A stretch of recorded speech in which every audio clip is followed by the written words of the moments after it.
finished it. The missus is going to put some potpourri in it. I think it's potpourri. Is it potpourri? That was a really hard challenge. That took ages to do. But I'm really pleased with the results. And it's probably going to go in the bathroom. I don't know why. It's a bit bathroomy. Really, really cool. Using the ANTEX little pyro pen, whatever you want to call it, it works really well and it's quite easy. I can just kind of sit there and dabble with it. I'm nowhere near at the stage of making nice, pretty pictures with it, but I can kind of jab it into some wood.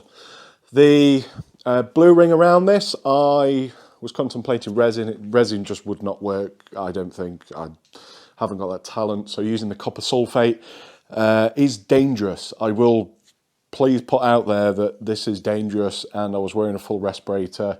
I was using the vacuum to make sure no dust got into my lungs or anything. I've washed my hands before, after, and everything with this project. So please do bear in mind that it's probably not the safest or cleverest thing to do. I don't know if anyone else has done it. I had a bag because I was going to do some stuff on some steel. So just as a bit of an art piece, I thought it looked quite nice. But there we are. Nice finish again. Bomb-proof Hampshire sheen and the sealer, cellulose sanding sealer from Chestnut. Not sponsored. Hashtag. Yeah, what do you think? Might use that in a little bit more projects. So the ANTEX kit is great. I've been using it. Very reliable, very adjustable, very fine-tuny. You've got to get really used to different woods and what you're using on it, because I've kind of messed up and burnt things a few times now. But they are really nice people. I spoke to Ian, who is the MD, and he was very, very helpful. They're completely made down in Devon. I've got ANTEX soldering kit that I've used for many, many years.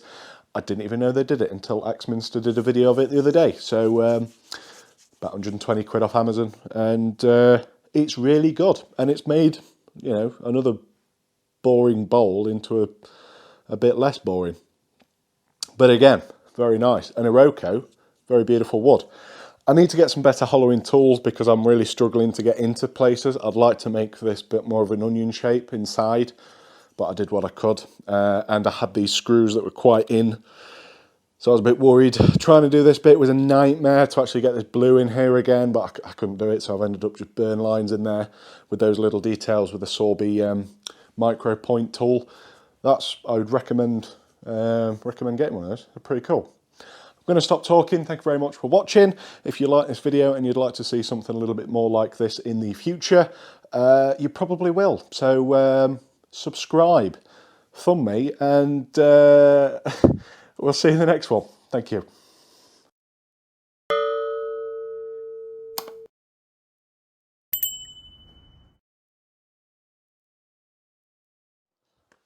I made you another bowl. It's pretty. Oh, you put felt on it? Yeah, I put felt on it because I had nothing else to put on it. The blue came out super, didn't it? Yeah. Do I get your approval? Yeah, of course. Is it going in the bathroom with potpourri in it? Yeah. Tea light? Tea light. Yeah, you could do a tall candle. Yeah, 4 candles. It is. It's another one. I don't know what we're going to do. We could have a massive bonfire. Do you think we need a bigger house? Need a bigger workshop. No.